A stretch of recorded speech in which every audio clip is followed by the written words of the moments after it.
In this video, we are going to talk about variables. Variables allow us to store a value that we can use in the future. An easy way to think about this concept is to think about putting an item inside a box. So for example, we have a box here and I'll put my name inside it. And then I will label the box my name. Let's say hypothetically, one day I forget my name. So in order to figure out what my name is, I will have to look for the box labeled my name. And once I open it, I will get the value Vincent. So in this example, we stored the value Vincent in a variable called myName. To do this in Python, all we need to do is type the name of the variable, in this case, myName, and follow it up with an equal sign. So that way we can assign the value Vincent to it. One thing to note here is that the variable does not have quotation marks, but the value Vincent has quotation marks. Let me explain variables first. Variables can be made up of multiple words, but there cannot be any spaces. And the first letter should always be a lowercase. There are two different styles of writing variables. One is Camel Case, where multiple words are joined together where the first letter is uppercase. For example, my name is Vincent. Notice how each word is capitalized except the first.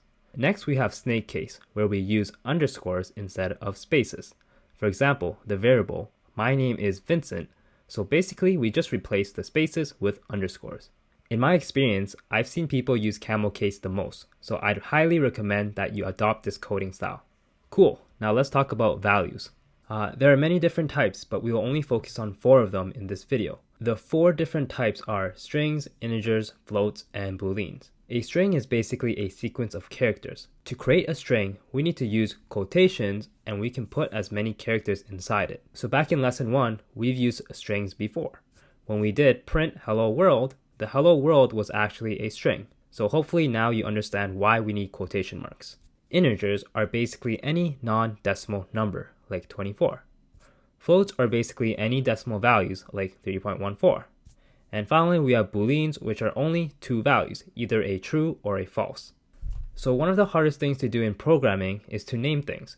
More specifically, our goal as programmers is to make our code very straightforward and easy to understand. For example, if I have a variable called a and I set the value to 3, would you be able to guess what a represents? It could be 3 minutes, 3 eggs, and 3 etc. If you want, you can add a comment above to explain this variable. But that's generally bad practice because our goal is to write clean code that is easy to read and understand. So instead, we can name this variable lesson number. Now we don't have to do any guesswork, and it is very clear what that variable represents. Awesome, so with the print function, we can also print out variables. So I'm going to add a new line here, and then I'm going to type print, open the parentheses, and inside it, I'm going to type my name, which is the variable that we created on line 1. Now I will click run. As you can see, it printed out Vincent, which is basically the value inside my name. So basically what we're doing here is telling the computer to get the value that we have assigned for my name, which we can relate back to opening the box with the label my name to get the value Vincent. Cool, if you don't know what the value of a variable is, just print it out. Also, if you don't know what the type is for the variable, you can easily get that by doing this. I'm going to create a new line and I'm going to type print, then I'm going to open the parentheses, and then type type, and open the parentheses, and inside there, put the variable my name. Now click run.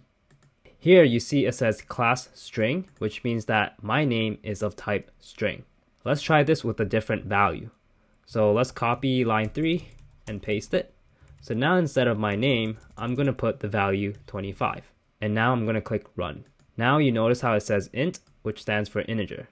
So basically now you can print out the value of a variable and also get the type as well.